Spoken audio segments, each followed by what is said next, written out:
joining us live at the COP, as well as those who are live streaming, watching the live stream on YouTube. I'm Ridumetse Molatsani. I'm the Program Manager for Climate and Energy from the National Business Initiative. And I'm looking forward to this session that we're going to be having on understanding how the NDC Partnership can help South Africa to move our implementation of our NDCs forward. In terms of the format of the session, we'll be having a series of speakers who'll be coming through to share their thoughts and insights. And then we will move into a panel discussion that will be moderated by Mr. Mkhutazi Steleki from the Department of Forestry, Fisheries and Environment. I'd like to give as much time as possible to our speakers to share their insights and their thoughts. So without any further delay, I'd like to call on Mr. Jürgen Sattler to make the opening remarks, and also request that Mr. Sattler please introduce himself to the audience so that we know exactly who you are. And really, we do welcome your remarks. Please come forward to the podium and give your remarks. Thank you, Mr. Sattler.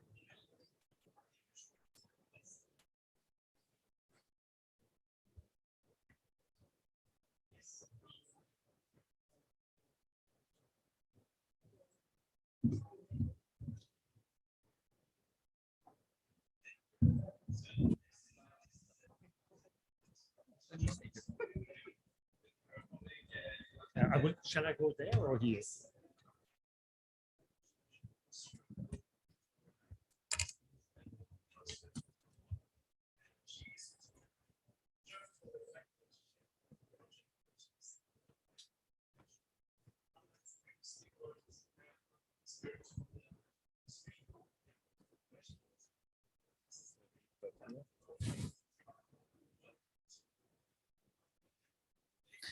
Good morning, everybody. It's really a pleasure to be here with you. And the issue is the cooperation we agreed upon with South Africa. It's about the transition from coal. As you know, South Africa is an economy which is really heavily dependent on coal. And I was in South Africa in September with colleagues from other development partners of South Africa. So we have 5 representatives, and they are starting to discuss with the South African government and other stakeholders how to best transition from coal.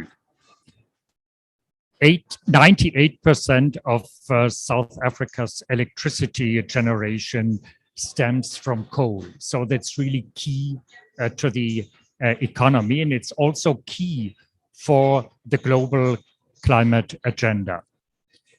And I really can say that I'm very happy to see the progress. It's a very complex issue, a very complex discussion and negotiation amongst all partners. But I think we have made progress, and you know that we have agreed on a political declaration. A political declaration which should help South Africa to implement its ambitious NDC.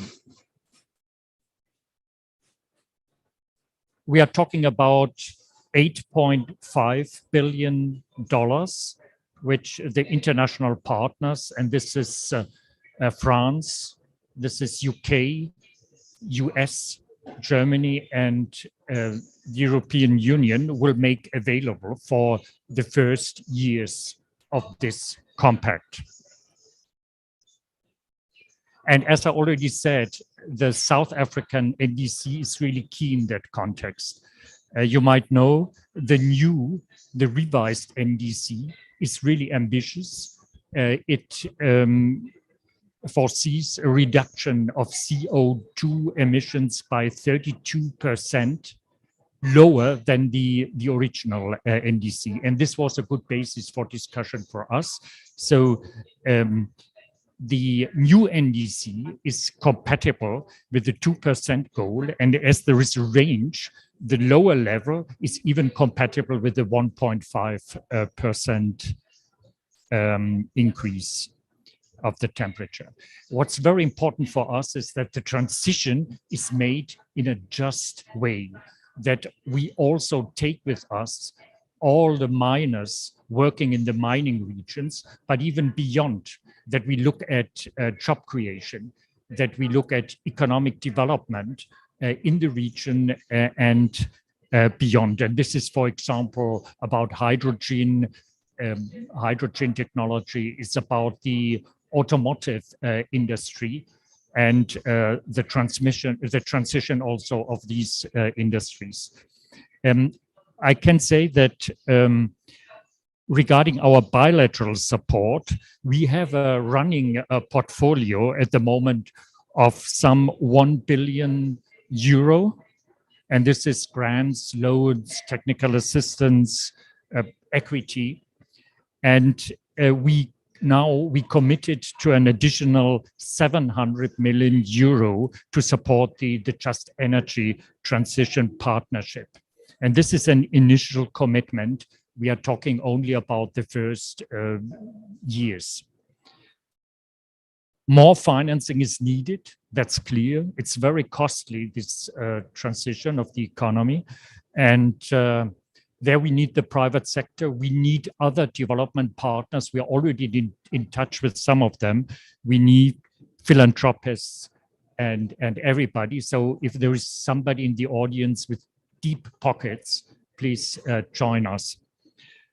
And perhaps a last point, it's a lot about the NDC and South Africa's NDC. And it's now about implementing this NDC. And there I can now confirm that Germany will mobilize additional support to South African Ministry for Environment with regard to the NDC implementation. And this is in fact a cooperation with the NDC partnership. So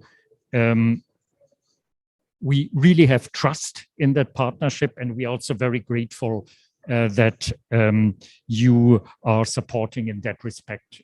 So the implementation of the NDC. Thank you.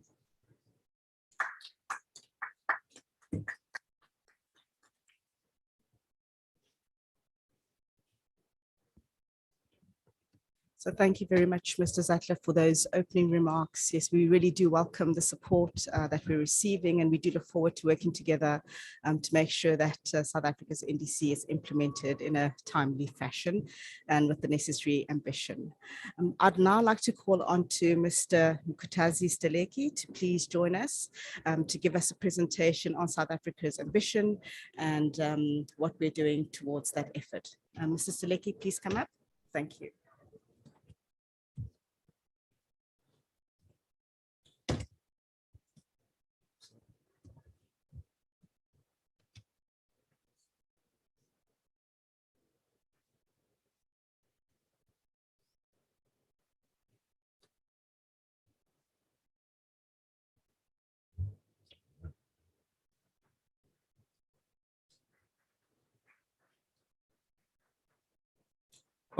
Good morning. I trust you can all hear me. My name is Nkutazi Steleki. I come from the Department of Environmental Affairs, Department of Forestry, Fisheries and the Environment in particular. And thanks to Mr. Zattler for the remarks he has given. Indeed, our NDC was a consultative, process that involved consultation of stakeholders, across sectors throughout South Africa. In that exercise, we were supported, by the NDC Partnership, both in terms of research as well as unfolding the stakeholder consultations concerned. Then our cabinet, in line with our domestic processes, then signed off the NDC, I think during the month of September, which then was submitted towards the end of September. And thanks too for the support that we are getting, including from countries such as, Germany, we get a lot of support, but as well as other countries as well. That is acknowledged. Now, over this short duration, let me then zoom into the NDC, outlining its key provisions, its structure, and what are the key policies that will enable us, to move towards that ambition. This is our first NDC, which is an update from the one that was submitted in 2015. The 2015 NDC received a lot of criticism in terms of whether it's sufficiently ambitious enough and all of that. And indeed, we have done the best we could at this present moment to signal our progression in terms of our commitment, to signal as well our, ambition as well. The key considerations that we took, on board were from Paris, as parties were encouraged to make sure that they signal progression in terms of, their commitment, as well as highest possible, ambition. We also have always echoed, our prioritization and our, commitment to having to contribute towards limiting the increase, on temperature, even towards 1.5 degrees, well below 2 degrees Celsius, but to even steer towards 1.5 degrees. This commitment is also informed, by science. We have seen the IPCC report, the Working Group 1 report on physical science basis, that puts an emphasis on the urgency of all countries to reduce, GHG emissions faster. We also have balanced national circumstances as well. We are a developing country. We are plagued by challenges of poverty, unemployment, inequality. All of those we had to balance and put on board. Now, zooming straight to the NDC. When comparing the form or the structure of the NDC we have to the 2016 one that we submitted, we have balanced it such that we have those components: adaptation, mitigation, as well as the means of implementation. I will zoom into each of those. On the adaptation component of our NDC, we have prioritized, actually, we have incorporated the adaptation communication. You will recall that parties had an option from Katowice on whether they could submit that, independently on its own. We have incorporated our adaptation communication within our NDC. And what is key for us is to focus on the center column, on what goals are provided for. Of course, the first column indicates the key elements, required on adaptation communication, following from the agreement, amongst parties from Katowice. So we seek to enhance climate change adaptation governance, in which key amongst the flagship initiatives there is the climate change bill at the moment, yet to be an act. We still have to take it through our processes domestically. But secondly, the next goal is to develop the understanding of impacts on South Africa, respective to 1.5 and 2 degrees Celsius. But we also have a flagship initiative as the third goal, which is the National Climate Change Adaptation Strategy, that carries real actions, that needs to be carried out across sectors within government, but also throughout the economy with other sectors, outside of just government, because real action and investments is expected, from those sectors as well. And fourthly, the mobilization of adaptation through multilateral funding mechanisms, but also fifthly, the quantification of efforts. In that, by that we mean the quantification of efforts that where we have had resources that we have drawn from the fiscus, we would prefer to have those recognized as part of our contribution towards the global goal on adaptation. So we have those 5 goals respective to adaptation. When you look at the detailed document, you will note that those are also costed, and this is for the time period 2020 up till 2030 on adaptation. So each of those goals, there are appropriate, costings and projections related thereto, and there are prioritized programs, on the third column. Then shifting on to the mitigation target. Our mitigation target is economy-wide, It applies across the economy. And what we now do have for 2025, we have 2 5-year implementation period, and the critical time points is 2025 as well as 2030. In 2025, we have that target range, which has a lower bound point of 398 megatons of carbon dioxide equivalent, and an upper bound 510. That translates to a difference of about 17% change compared to the 2015, target. That is by 2025. And then by 2030, we even, steer more towards, ambition, as we even contract, the range even further from both upper bound points as well as lower bound points. So the 2030 figure is where we anticipate our emissions on the upper bound to be at 420 megatons of carbon dioxide equivalent. And then on the lower bound point, we then move to 350, megatons of carbon dioxide equivalent. In overall, as the earlier presenter indicated, that translates to 32%, change over the 10-year period when you compare it to the target that was submitted in 2015. What key policy priorities will enable, this target, especially the mitigation one? We partly anchor this on the expected, support. There's a support component, like we indicated, in which case that during this period, implementation of the first NDC, we have a view that we'll have to require a floor of $8 billion per annum by 2030.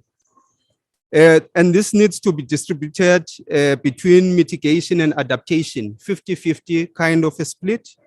But that is not the complete figure, in that we anticipate that there would have to be additional financing that will have to be mobilized over and above that floor of $8 billion per annum by 2030. That figure is different for 2025. It's about $4.5 billion per annum by 2025, so to speak.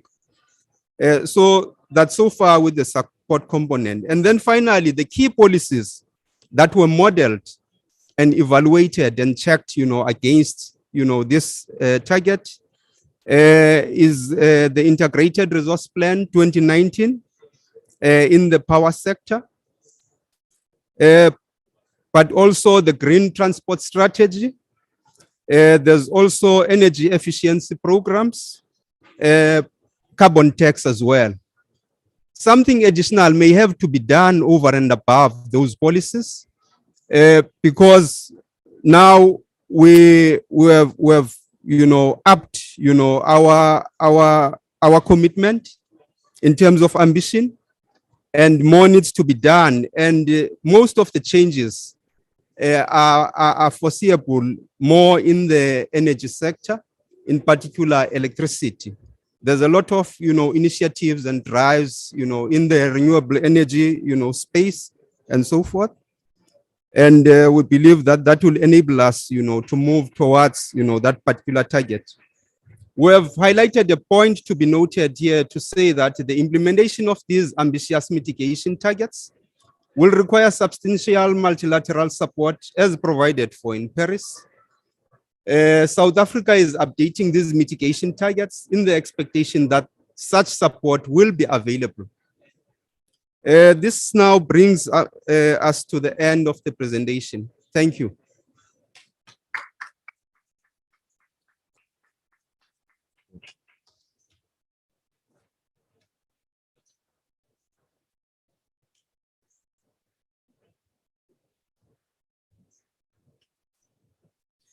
Mr. Suleki, thank you very much for that detailed description of South Africa's NDC and giving us better insight into how it's structured and the main priorities. I'd now like to call on Mr. Pablo Vieira from the NDC Partnership, who's going to give us some insight as well and understanding into how the NDC Partnership is supporting South Africa's NDC. Thank you very much, Mr. Vieira. Thank you very much. My name is Pablo Vieira. I am the Global Director of the Support Unit of the NDC Partnership. And it's truly a pleasure and an honor to be here with you today. And we are very glad as the NDC Partnership to be part of the NDC journey of South Africa and to share the stage with you today. It has been said before, even by Director General Sattler, but I don't want to miss the chance to reiterate this. South Africa's updated NDC was a welcome surprise, and we just saw the details, and it's really impressive. And it has sent a very strong message around the world, throughout the corridors here, and it has brought optimism that the Paris Agreement can actually be achieved. So it's very impressive, and I want to congratulate South Africa for that leadership. The NDC is a huge NDC, and the partnership had a small part in supporting it. Thank you for recognizing that in the previous presentation. And in that sense, we want to make sure that the partnership is seen as a group of countries and institutions that are ready to support the needs of South Africa now in the implementation of this NDC. When South Africa requested support to the partnership under its Climate Action Enhancement Package, or CAP, we were very glad and honored to be able to mobilize the support through South-North, who stepped in and provided the support that was required by the country. South Africa is a big country, is a large economy, it's an important emitter, and has complex issues to face in terms of achieving these ambitious goals, and to make sure that it's done through a just transition. But of course, in response to this ambition, the Just Energy Transition Declaration that has just been described with the United Kingdom, the United States, Germany, France, and the European Union coming together, comes up as a huge partnership that will jumpstart the implementation of this NDC. The announcement was a head turner and has been very impressive, one of the most important announcements at COP, 8.5 billion, but it needs to be complemented with other resources, with other partnerships, and with new agreements. Well, this is now starting to sound like an airport.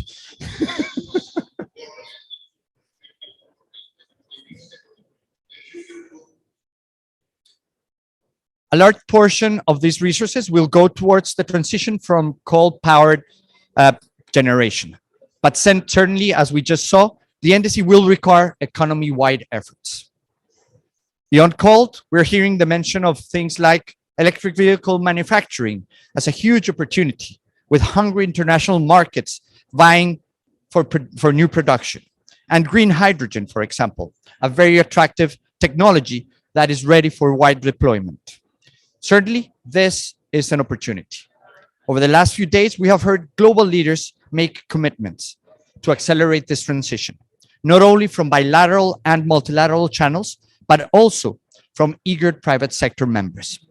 Just last week, and we had the honor to have Director General Sattler participate, South Africa hosted an event with Citigroup as a major commercial bank and global representative from the private sector, to showcase how bilateral and multilateral support can make way for private financing to cover the balance in required finance for the implementation of NDCs.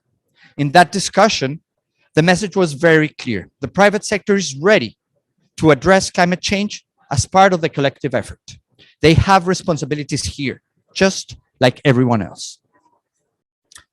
If the government, working closely with the country's business community, can put forward projects for investment where risk is clear and shared, and with the government backing, the finance will flow. But first, we have to get there and pack the NDC to the granular level of detail in terms of actual projects that need to be put forward, accompanied by clear finance strategies, and of course, a just transition approach. And this is where the NDC partnership will work closely with South Africa through the Department of Forestry, Fisheries and Environment, to put together a plan of action and prepare the projects and investments that are quick wins, but more importantly, that make way for larger long-term impacts, not just for cutting emissions, but also to create new jobs, particularly in those employment areas that are going to be hit the hardest by this transition. In fact, we are already working with ESCOM, preparing for the shutdown, repairing, or repurposing of 7 coal power stations in their portfolio, and to develop plans to mitigate the socioeconomic impacts to local communities that are dependent on these plans. Of course, these plans will require hard investments to implement, but we're taking first steps. I can announce today that this work will start in the coming days. So we're very proud to support that. There is already a lot underway. Long-term investment planning with the National Business Initiative, transformational action and policy framing with World Bank and IRENA support, with ICI funding, and with the UN Environment and GSET also providing support.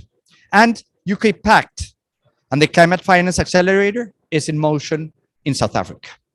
And we have some initial priorities for action directly from the Department of Forestry, Fisheries and Environment in terms of the mitigation and adaptation priorities that will allow us to move forward with the provision of support. Our hope now is that we can support them to put these specific priorities into order, into a way that is clear for everyone, that you can look at and know who is doing what remains to be done, and most importantly, what gaps in support need to be filled moving forward. We are very fortunate to have some key pieces in place. Our focal point, Marcela, informing what the government seeks to achieve, an in-country facilitator, Richard Sherman, who is a trusted advisor to the Department of Forest, Fisheries and Environment, and a liaison for the partnership, who understands the national context, and of course, a dedicated funding from BMSET to support this effort. With this much ambition, the urgency to act, and incredible interest to support and invest, South Africa is clearly the biggest story coming out of Glasgow at this point. So congratulations, and we, the NDC Partnership, stand ready to support the implementation of your very ambitious NDCs. Thank you.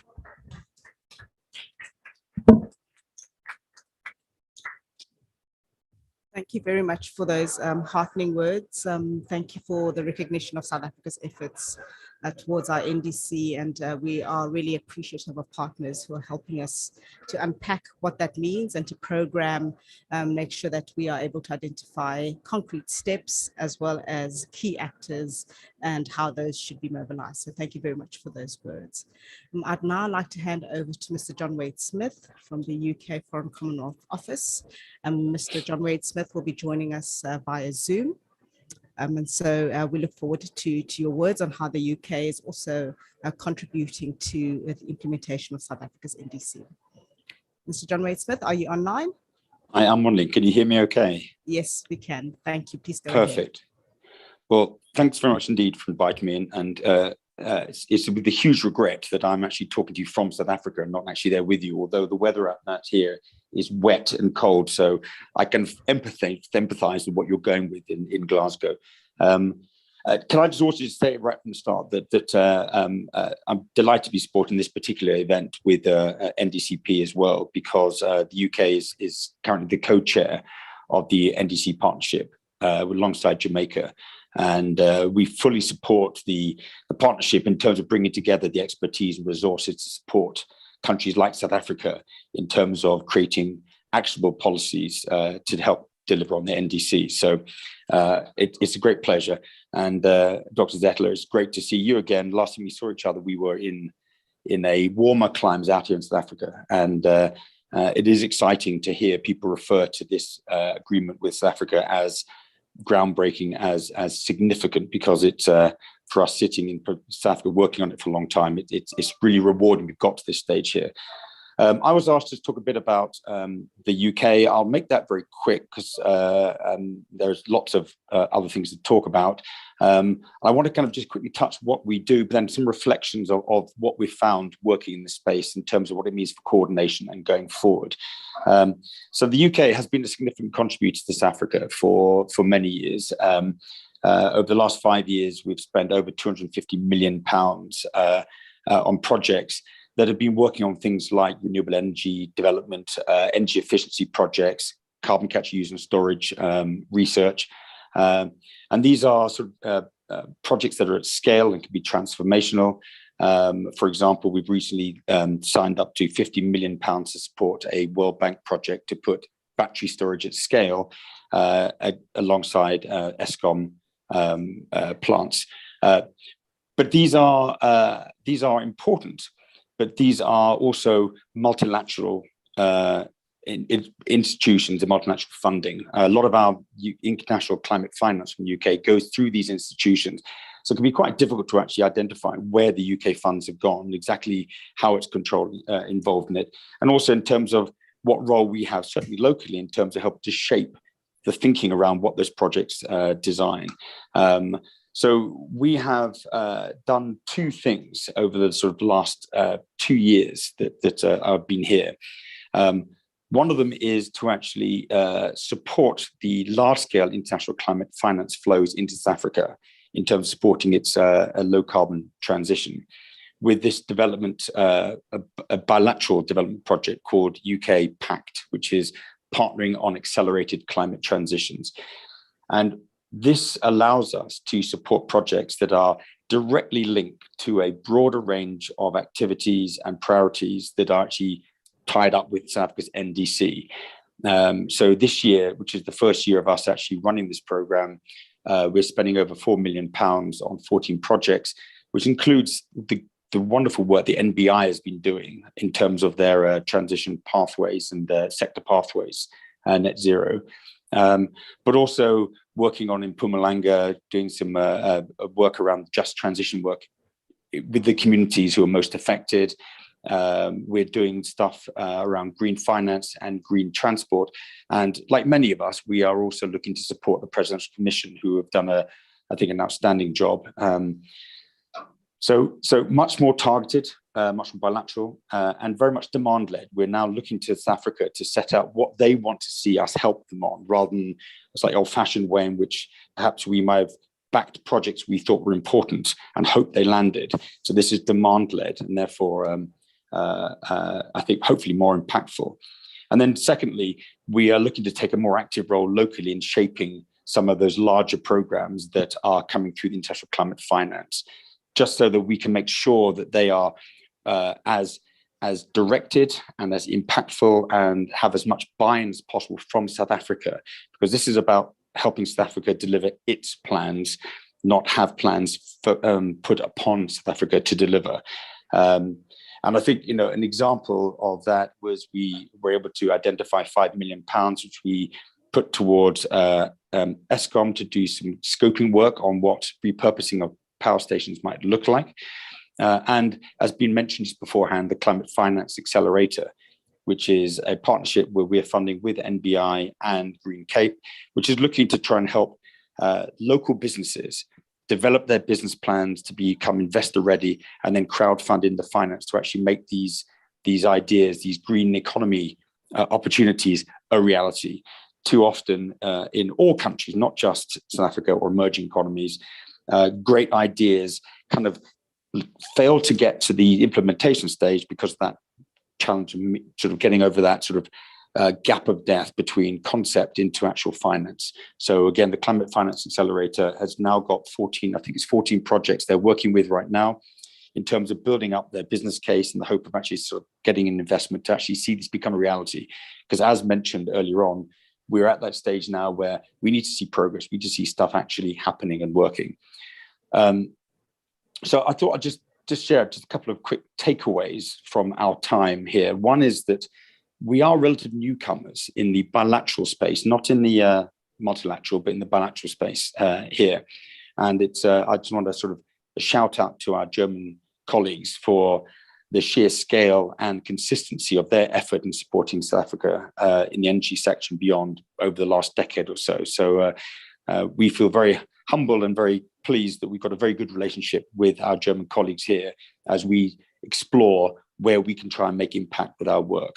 So I think that's really important. Having it demand-led working with the South African government at all levels, provincial, national, and municipal, helps make sure that we are looking to support what South Africa wants to develop. It's been set out by a previous speaker about what the NDC looks like. It's well crafted, it's well thought through. We're going to help them deliver that. We also found out that there are actually quite a few development partners who are active in this space. That's a really good thing, because it is, as set out in terms of the NDC, the scale of investment required is significant, and the scale of support that's required is significant. So the fact there are lots of players is important. What it does, of course, do is there is both the risk of duplication, but also there's a massive opportunity for complementarity that can really drive change. And I think that's really important. Again, this gets back to NDCP and the role you play in terms of helping make sure this variety of sources is complementary. And then I said, I think it's been touched on already about the Just Energy Transition Agreement that was signed, the 8.5 billion, which we believe is unique on two grounds. One is the scale. Two is the fact that the positivity and the cross-departmental government approach that South Africa has brought to it, but also from the development side, the number of countries, 4 of them, who have come together to have this conversation. I'm not sure we've got the scale of support, the figure as high, without that coordination of effort in having those conversations rather than having independent conversations around a common goal. And I also want to mention the fact that we also launched last year the Energy Transition Council, which was a separate process working with DMRE, Department of Mineral Resources and Energy, just to look at where support might be necessary in terms of helping them deliver the priorities they've set out. And again, what we found was there was this really very strong response from a wide range of development partners who want to be part of this Energy Transition Council in this discussion. So there's a real appetite, I think, out there amongst the development partners to really get behind South Africa's efforts to decarbonize. And that's both because it's right, it's correct, but also enhanced by South Africa's NDC that's already mentioned, highly ambitious, and provides a really strong platform about where South Africa wants to see itself go and how we can try and help go across that. I think, let me conclude on just a couple of quick points. For this to be most effective, it needs, I think, 2 things. One is an absolutely clear framework of action that the multiple parties can actually work with, pulling together priorities of multiple departments to ensure we have a cohesive plan that we can get behind and support. And I think this gets back to, Pablo, your point, which is around, at the fund, the level of ambition in terms of our development support is there. We now need to actually start getting behind a coordinated set of real projects that can actually be delivered at pace, can actually demonstrate and give confidence that the transition can be fair, can be just, and can be scale. I think the final thing is on the development community front, we need to continue to strengthen our ability to coordinate and communicate and make sure this wave of support that has come through on the back of the NDC really hits the mark, and we become much bigger than the sum of our parts. So can I just conclude by just saying, once again, it's fantastic working in South Africa at an exciting time like this. It's wonderful to see South Africa come forward with a bold ambition, but also see the way South Africa has done this by having a very strong stakeholder engagement process of its own across the whole of the economy in South Africa in order to get to where it is now. And the hard work now starts, I think. We've got the commitment. How you structure that commitment, how we structure the projects is going to be the priority in the next few months. And on that, I will conclude. Thanks very much.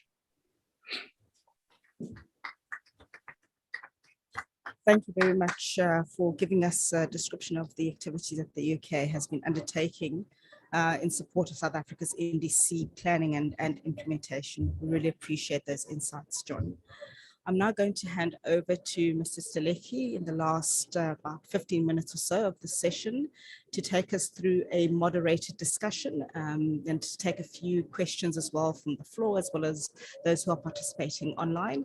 And then we'll move on to our closing remarks. So Mr. Steleki, you're welcome to come and take us through the moderated discussion. And thank you very much to our speakers for those initial remarks.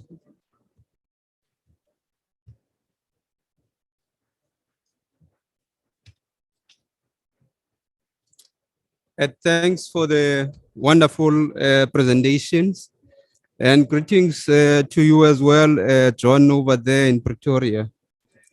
I think our presenters have made quite a number of reflections, and thoughts in terms of what now needs to be done in terms of moving us, towards, the targets that we indicated. Because at the policy level, we provide the necessary signals, at a macro scales, and broadly indicate, the areas, for priorities, like we did in terms of what key policies and what are the designated, areas, for greater action and so forth. And I think Pablo as well made reflections in relation to the thoughts and ideas in the electricity generation, component, of electricity. The green hydrogen, ideas that he, expressed, and also the dynamism in terms of what is required in order to work, with businesses. I think John as well, you touched on issues in terms of what is expected at local government, because we need as well to drill to that level in terms of our action. And fortunately in South Africa, we currently have a district, model in terms of how do we structure, our actions such that we are able to talk to that level at local government. But at the same time, when you look at cities, there's a huge role expected, at cities level. It's where most, people are concentrated in terms of population numbers, in terms of activities, and so forth and so on. Now, with those reflections, dear colleagues, let's just take questions there. Let me start with the question that has come from an online, chat.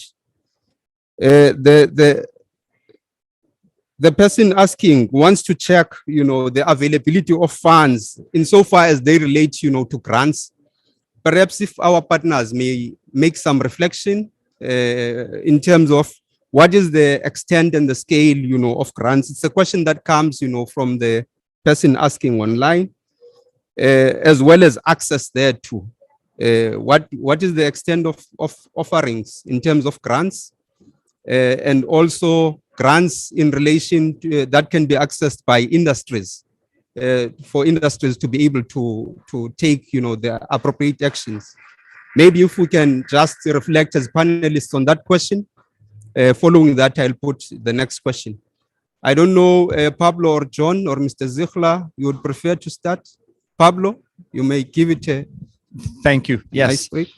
Thank you very much for that question. I think it's extremely important, as we have been discussing, that the next step is to mobilize the support to implement effectively the NDC. And I think that there's a couple of steps that are very important that need to be completed in this process. The first one is developing an NDC action plan or implementation plan that will allow the government to have clear understanding of what are those particular actions in each of the sectors that needs to move forward. With that exercise, then you can identify the gaps in support, the gaps in finance, and then either request support for those actions that need further support, or prepare projects and investment plans for those specific actions that require investment mobilization. So from the point of view of the NDC partnership, we are happy and ready to provide any support necessary in the preparation of such implementation plan and in the development of those projects. And then we would be very happy also to work with partners to try to mobilize the finance that will be necessary for the implementation of those projects.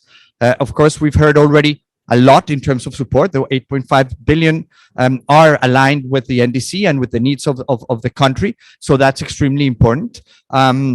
but it's extremely important also to make sure that we're bringing other stakeholders beyond the donor community. No, and of course I'll allow both representatives from Germany and the UK to talk about grants. But I think that, as I said before, the private sector needs to step in, because grants will never be there enough to mobilize all the finance that is required for the transformation of an economy like South Africa's or any other country. So I think that it's critical to have clear investment plans that bring national resources, the budgets of the countries, plus the grants and the concessional resources that are available, and that to unlock the private sector finance. So I'll stop there and maybe I'll pass it to. Thanks.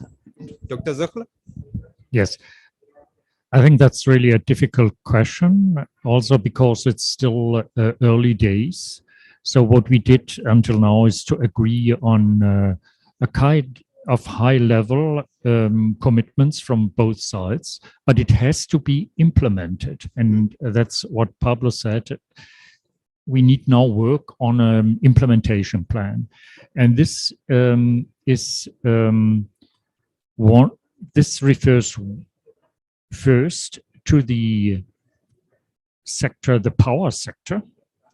So it's about Eskom, but it's also about the coal and mining sector. And it might even go beyond. And it's not only about investment projects, it's also about policies. For example, Eskom has to become financially viable. And the South African economy has to diversify. So that's and also has to restructure the most concerned province and provinces. So it's about just transition, and there we have to have a plan. And then the question is, what financing vehicle do we need? And it's, in my point of view, it's not 120 contributions or so. There must be a kind of platform and a kind of plan which aligns all those individual contributions and with policies in it. And therefore, we need a mix between grants and, for example, guarantees for the private sector. It doesn't make sense to give grants to the private sector. And we need policy reforms. It's early stage. We discussed that issue amongst us, what we can provide in terms of concessionality. Germany is ready to go quite far. We see the point also that we need a high level of concessionality because the high indebtedness of the different actors, public and non-public, in the South African economy. Thanks, Dr. Ziegler. John, you may prefer to have a cut on this.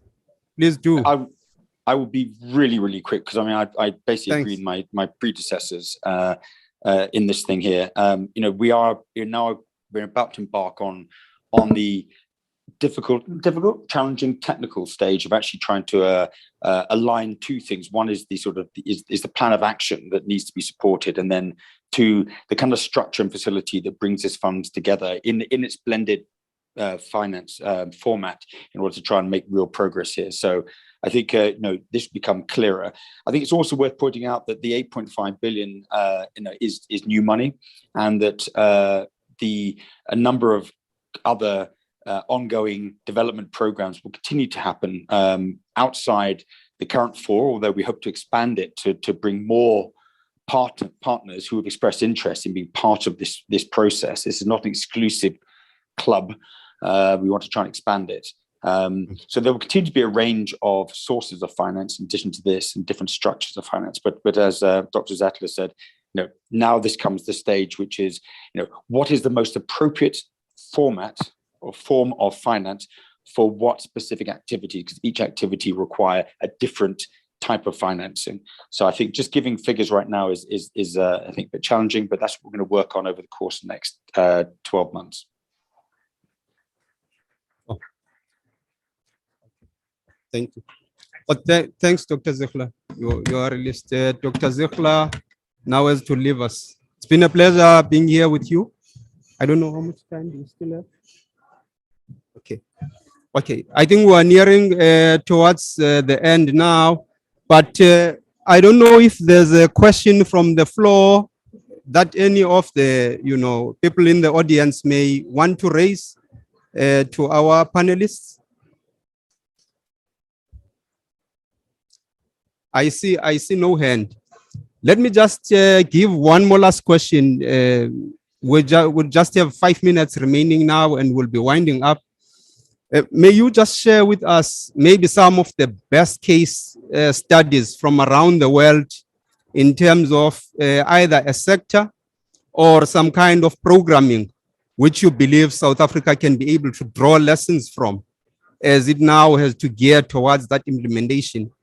Of course, acknowledging the point that Dr. Zichler indicated that it's still early days at the moment.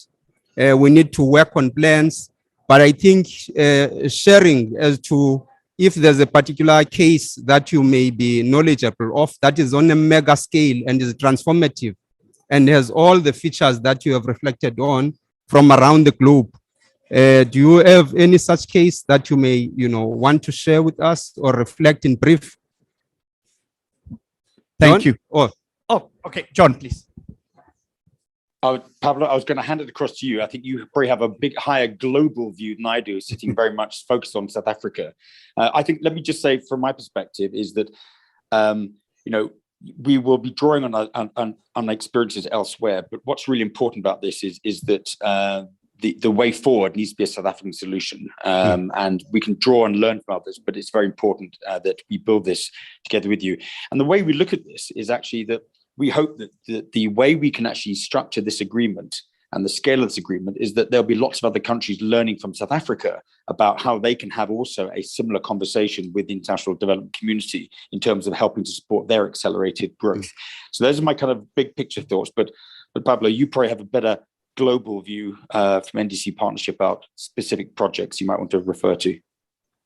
Thank you. Well, I think that the point you made, John, is very important. I think that there's no one size fits all, and there needs to be a strategy that is developed that is responds to the particularities of South Africa. The NDC Partnership is supporting 65 countries implement their NDCs and update their NDCs. So there's a lot of great experiences and best practices. And I think that we would be very happy to share them with you on different topics, because I think you can put together a puzzle from those best experiences. And we can go from experience in South America, where Colombia has embedded its NDC into its development plan and its budget processes to make sure that it's there. Or just around the corner from South Africa in Rwanda, where they have a very strong financial system in place, including a national fund for the FONERWA, and tagging of resources, and then mobilizing by blending and creating projects that use this funds to be able to mobilize the adequate finance from the private sector. So there's many different things, from the establishment of strong enabling environments at the policy level, the establishment of strong legal policy and institutional frameworks for coordination of actions across the government, examples of how and I think that South Africa is an example here. The participation of the different communities is fundamental in the process of implementing also the NDC. And of course, project preparation and mobilization of finance. So we would be very happy to share some details on that. And of course, as part of the support in establishing this implementation plan, we can bring the best elements from around the world of the countries that we have supported, and we would be very happy to do that. Thank you so much. We look forward to that. Let's just take one last question from a colleague from Exaro. Our panelists, I think they may be having other appointments now. But let's take one more question. There's a colleague from Exaro who would prefer to put a question.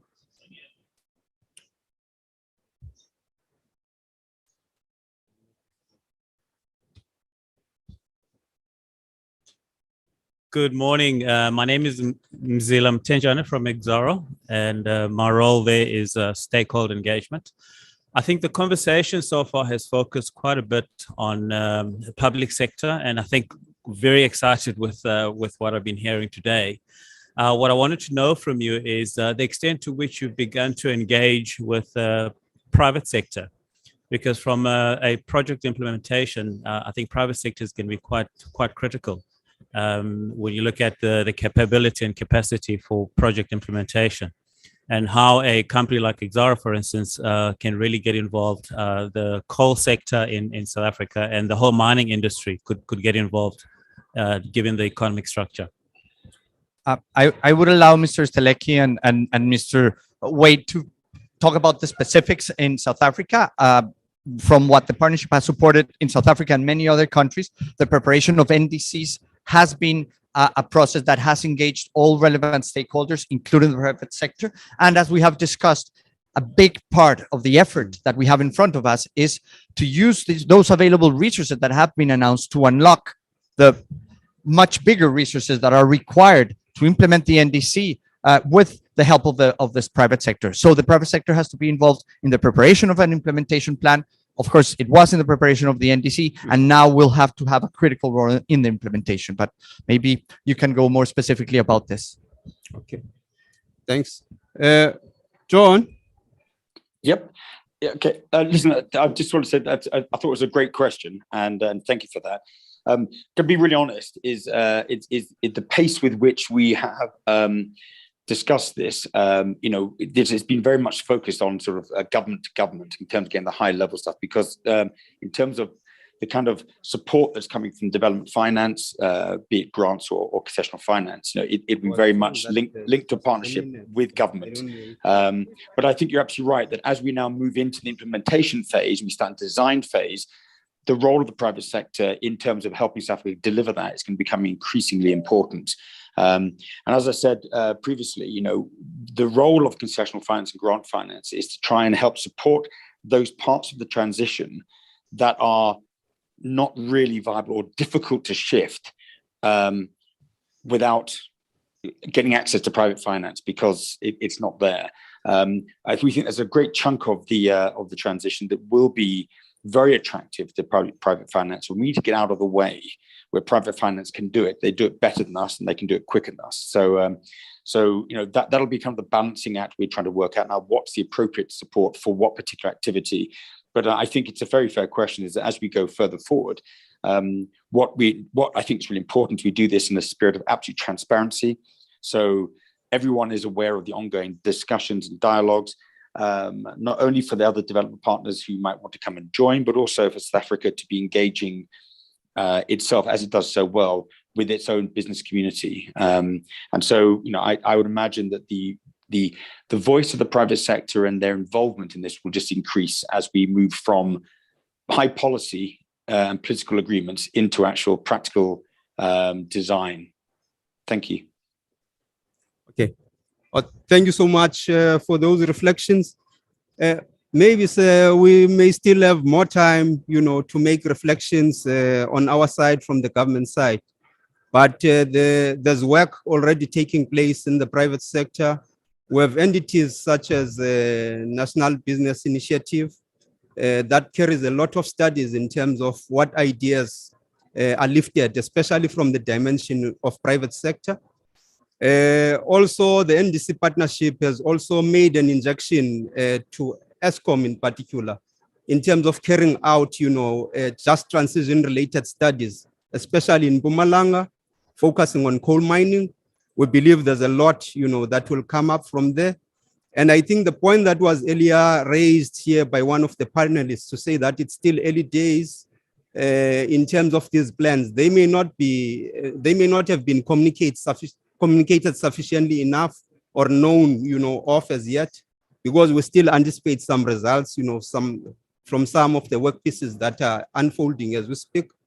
There also is an anchor of the interministerial, committee or an interministerial team that is charged with the responsibility of having to focus on just transition-related aspects, especially in relation, to mining.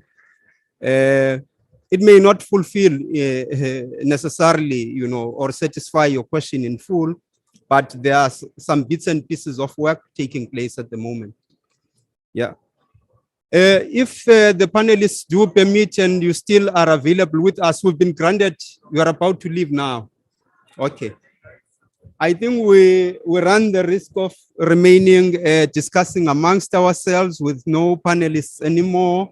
We understand that it's an area, that triggers a lot of, thinking and ideas in terms of what we really need to do on the ground in terms of the real action now.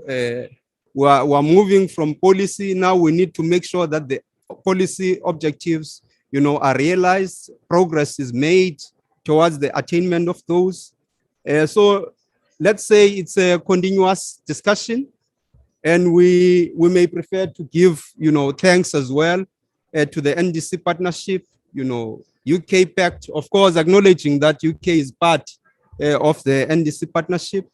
We thank as well our partners through NBI and the audience, that we have from your side. Thank you so much for making this session happen. Thank you. Back to you, Ritu. Thank you.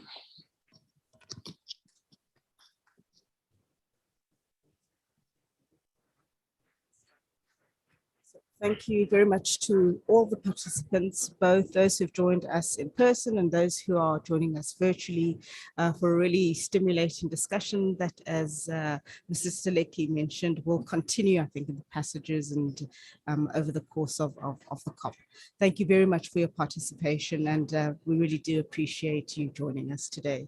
The session is now closed, and we look forward to seeing you in some of the other sessions